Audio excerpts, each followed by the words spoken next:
Hello, friends. This is Dr. Jyoti Saxena, and I welcome you to my channel Biotech Medicine. Today, we are going to explore a very exciting and rapidly growing area, that is artificial intelligence in wastewater treatment. Today's scenario is that there is a huge crisis of clean water throughout the globe. At the same time, the industrialization is also increasing, and so is the discharge of wastewater from these industries. So, the challenges for treating and reusing the wastewater safely are more urgent today than ever. Artificial intelligence is pushing the boundaries, it is affecting our lives. Artificial intelligence is revolutionizing and redefining all the sectors globally, and it is emerging as a promising tool for wastewater treatment system as well. It can be a very useful asset in these plants. It is making the entire process smarter, faster, and more efficient. Now, why AI should be used? What are the advantages of AI or artificial intelligence? The traditional wastewater treatment plants depend on manual testing. That means we have to take the sample from the tanks and then bring it to the lab, and then you have to wait for the results. And also on the operators' experiences and the operator's skill. But with large amount of industrial discharge collection, uh, these prevalent methods are not enough, and this is where the AI comes in. So AI can help the modern plants to become automated, and it allows the real time monitoring. Real time monitoring is something when the continuously monitoring is taking place, or the every few seconds the monitoring is possible. So that is possible only by AI, and every a few seconds we can see what is going on inside the tanks inside the plant. So here the instant data is available to us, and we don't need to wait for the lab results. So this is real time monitoring, which is one very big advantage of AI. It can predict water quality also, because it can predict what is going to happen in the next few hours or next few days. So that's how it can also predict the water quality. It can predict various type of future problems as well, because problems arise in all the treatment plants. For example, the sludge bulking may take place, or the sudden shock load is there, or the power failure may be there, many components are not working. So many type of problems may be there, but those can be predicted with the help of AI. AI can control the aeration and chemical doses on its own, and not only these two parameters, but all the parameters can be controlled by AI, and we don't need to do anything manually. And why this is important? Because every second, or every few hours, the quality of the wastewater is changing. So if we fix the aeration or the chemical dose at a certain point, that may not be sufficient for day long. So here you don't need to worry about that, and the AI will control what type of and how much aeration is needed, how much chemical doses are needed. Then it is very big advantage that it is energy saving. Around 20 to 35% of power is saved, which is quite a lot. And less human error, because it is these type of plants are going to be automated, so less human intervention would be there, so less human error. And it is going to be cost efficient operations. The initial cost may be more, but then these are going to be cost efficient, because you can predict what is going to be problems, you can repair the problems, the controlling of everything is there, energy saving is there. So that way it is going to be cost effective. Now, ML is machine learning models in wastewater treatment plants. Machine learning is the heart of AI in wastewater treatment. Machine learning is a sub area of AI, And these models, which are based on the machine learning, they can be very useful in these plants. So these models, ML models, they learn from the historical data of the plant. Historical data means whatever the data is available from the sensors. Sensors, all the time online sensors are taking the reading, they are collecting the data. So that historical data is very important for these ML models to work. And not only that, but if there is any data available from the lab, that can also be included here. ML models can smartly predict. So with the help of ML models, let's see what we can predict. We can predict the future BOD COD values instantly and very accurately. And in manual system, to find out the BOD and COD values, it may take many hours or whole day, but here the data is instantly available. And sometimes, the ammonia may rise. It may rise because of many problems, like there may be the shock load, there may be less dissolved oxygen, temperature drop. Many reasons may be there. And ammonia is toxic, so it should not be accumulated. So in that case, if it is going to happen in the plant, then that can also be predicted very well. ML models can also predict the sludge bulking. So sludge bulking happens when the activated sludge becomes fluffy. It is not settling, and some part of it can be washed away. This may take place in the aeration tank, and maybe the filamentous bacteria are overgrowing there. So all because of that, this thing can happen, sludge bulking, but it can be predicted with the help of machine learning. And MBR, membrane fouling, takes place in the membrane reactors. So in the membrane reactor, membrane is the main component because the filtration is going on through these membranes only. So here different type of fouling is possible, like particulate fouling, that means the sludge particles or the suspended particles, they block the membrane. And as we said, that membrane is the most important one here. And there may be the organic fouling, that means the organic substances like carbohydrate, proteins, they form a sticky layer on the membrane, and because of that the membrane's efficiency will be less.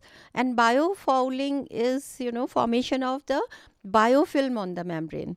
And remember here that this is not a biofilm based reactor, it is membrane based reactor, so biofilm should not be formed.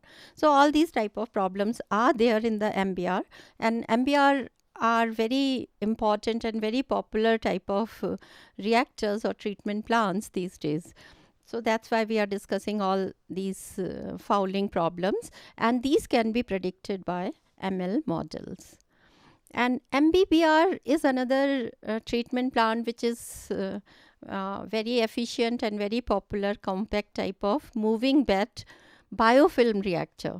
So here the reactor is biofilm based. So here the what kind of biofilm is there, what is the thickness, whether it is active or not, so that is very important. So if any problem takes place related to that, that can also be predicted by the ML models. And MBBR has many other problems also. For example, the clogging of feeding pipe or the effluent pipes, so that those kind of problems can also be predicted. Then next is the digital twin technology. So let's see what is digital twin technology.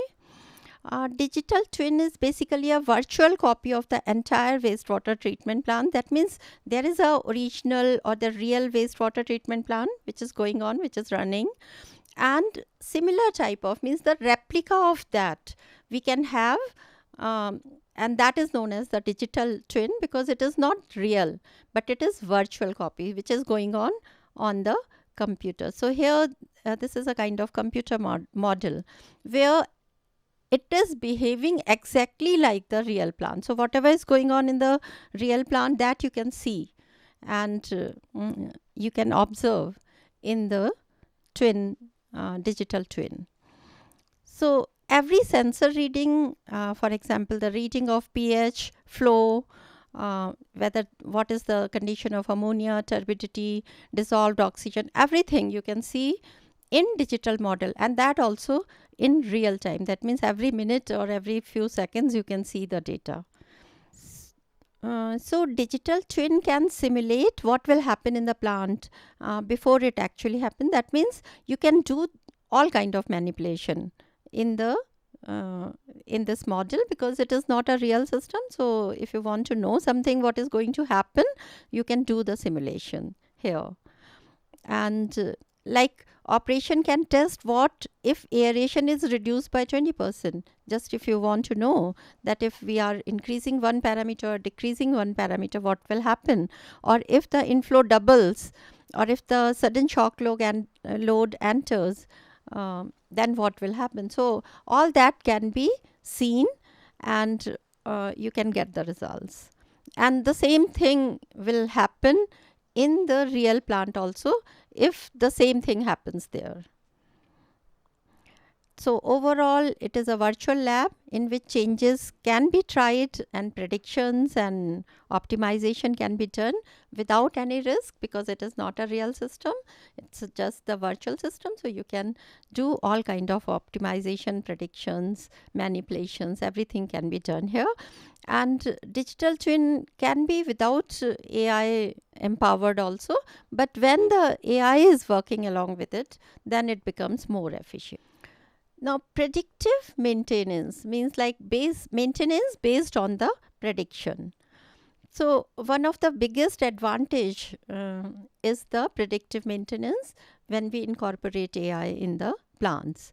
See, in normal plants, the pumps may fail, blower valves or blower speed or any other component of the blower may fail, the mixers, membranes, etc. So, they often fail without warning, and then what happens, the it leads to the shutdown of the whole plant.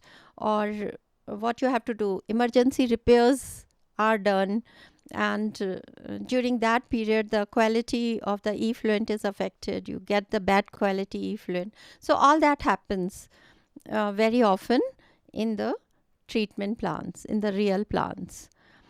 But here AI can detect all the parameters, like what is the vibration, what is the pressure, temperature, airflow, what is the pump speed, etc. So everything, whatever components are there and whatever is going on there in the plant, that can all the parameters can be detected with the help of AI.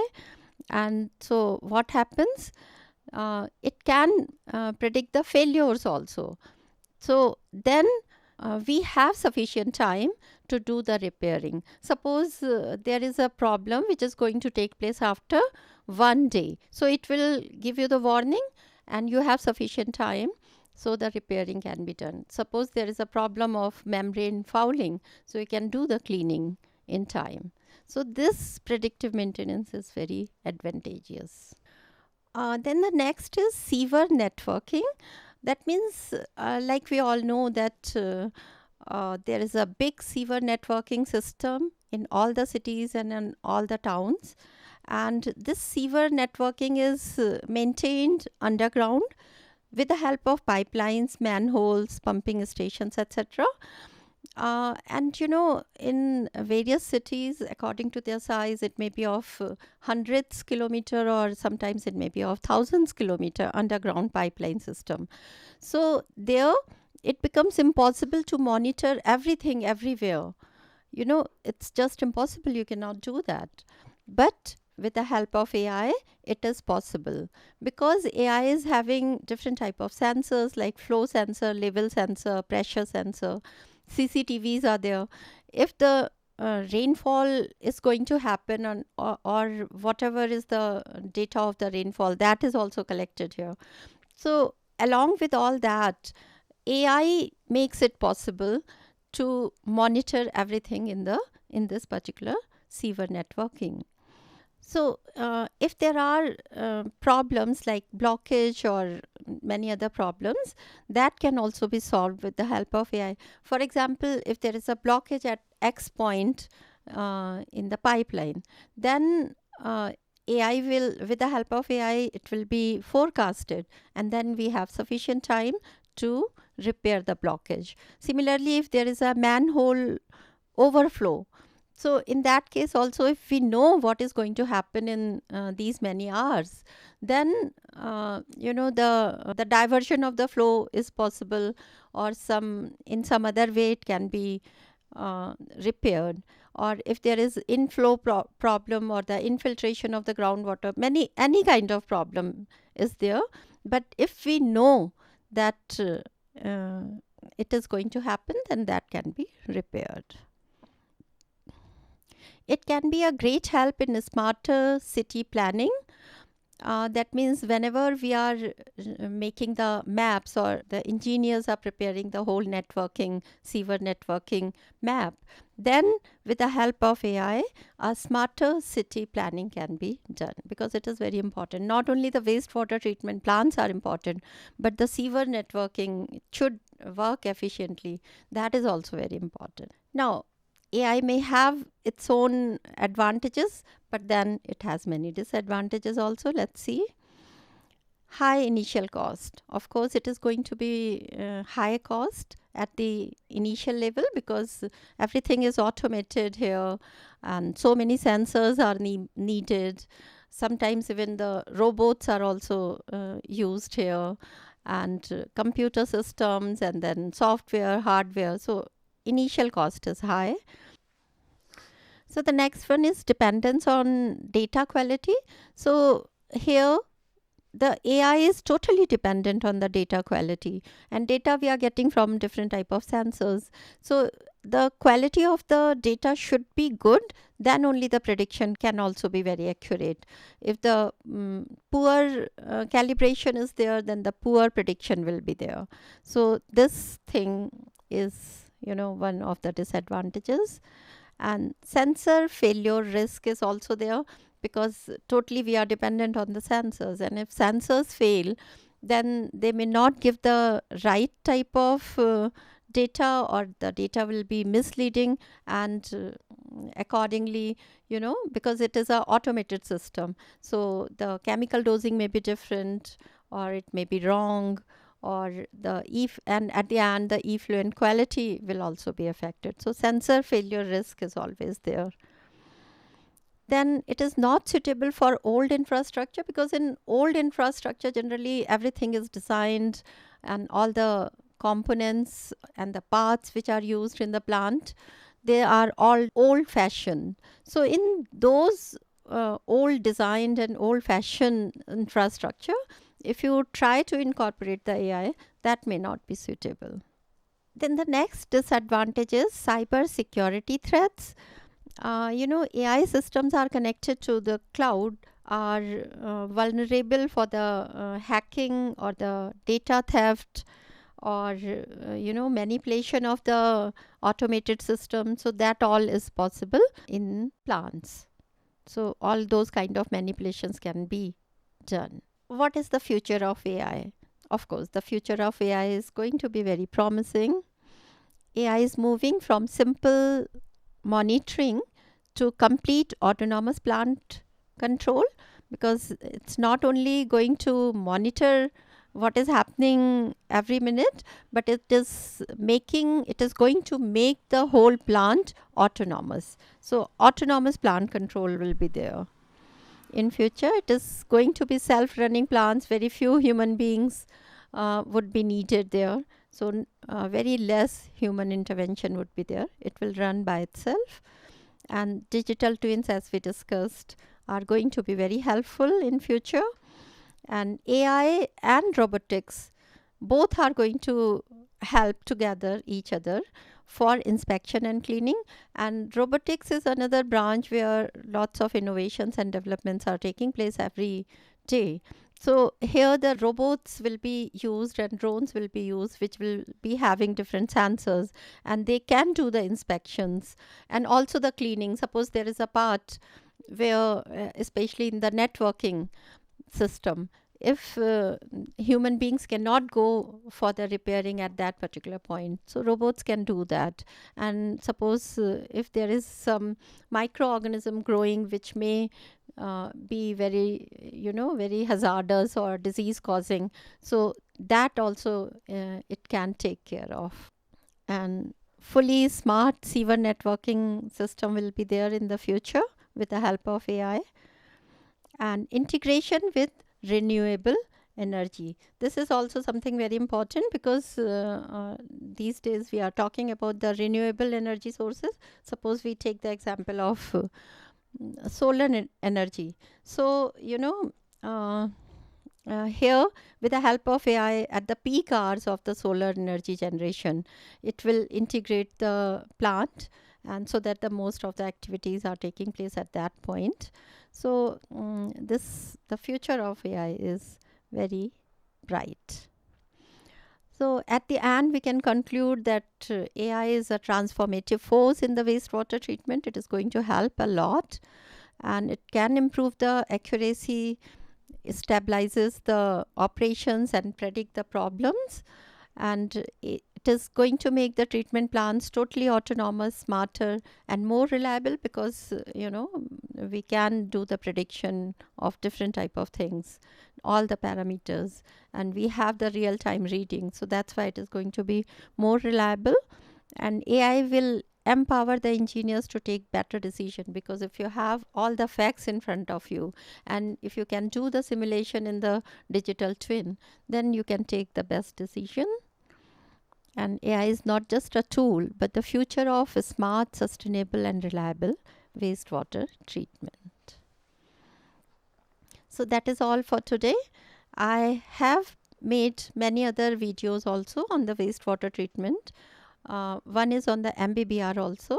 So if you want to know the details about different aspects of wastewater treatment, please go through my channel. Thank you so much.